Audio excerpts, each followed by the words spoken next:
Hey everybody, Dr. Diane here. In this video, we're talking about parasites and chronic illness. Now, it's very, very common that I work with people and they start seeing, this is going to be really gross, they start seeing parasites in their stool. Now, this can be super gross, but also a really good sign. It's so common that we have parasites, right? A friend and colleague of mine who was trained in Europe as a medical doctor, she was sharing with me that in her training, they were just taught that we should just assume people have parasites because they are so predominant and just do parasite cleanses presumptively. There are other studies, for example, on things like toxoplasma showing that 80% of 80-year-olds have this parasite because of how common it is. And just the longer you live, the more exposure you have. So as gross as this is, and I know the people I work with find this sometimes interesting, but yet quite disgusting, and quite frankly it is, it's important to just kind of assume that you have a parasite. And unfortunately, where we are with labs right now is we don't know for sure. Like, there's not lab tests that actually are able to identify every human parasite that exists.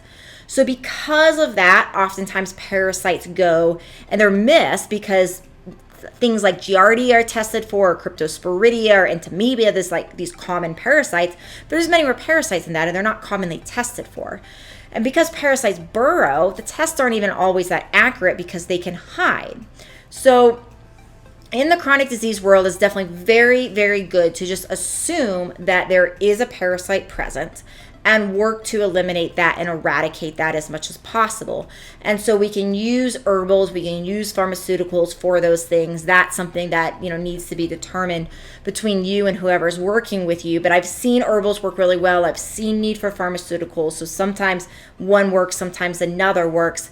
Oftentimes we have to use parasite protocols with biofilm disruptors like NAC.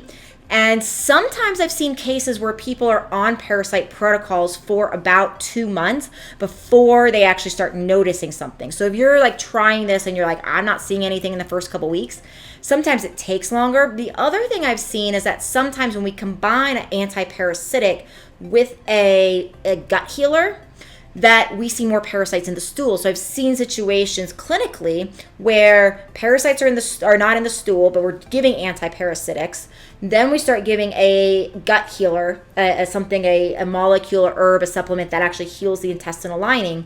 And as soon as we add that, that's when we start seeing the parasite. So as clinicians, we're always trying to theorize when we notice these things, like what could be happening. So a theory that I have with that is that as we're healing the intestinal lining, one of the things that's happening is the intestinal lining is healing, and that healing process is pushing, because the cells are not diseased, there's not all this extra space in the cells, there's not all this dead material for the parasites to kind of eat off of. And so we're essentially pushing the parasites more closely into the intestinal tract as the gut is healing, because we're giving those healing agents. And then as we do that, we see the parasites enter the stool. So it's another thing to consider. So we always want to consider this as a root cause. I've seen doing antiparasitics, I've seen it help with intestinal health, with overarching inflammation, with brain fog, with chronic fatigue, on and on and on and on. So definitely want to make sure to consider parasites as a hidden cause that may not show up on lab tests. So I hope this has been helpful. As always, please do subscribe to my channel if it was. Again, I'm Dr. Diane from my Lyme Doc. You can find information about how to work with me and my team in the show notes below. I'll see you in the next one.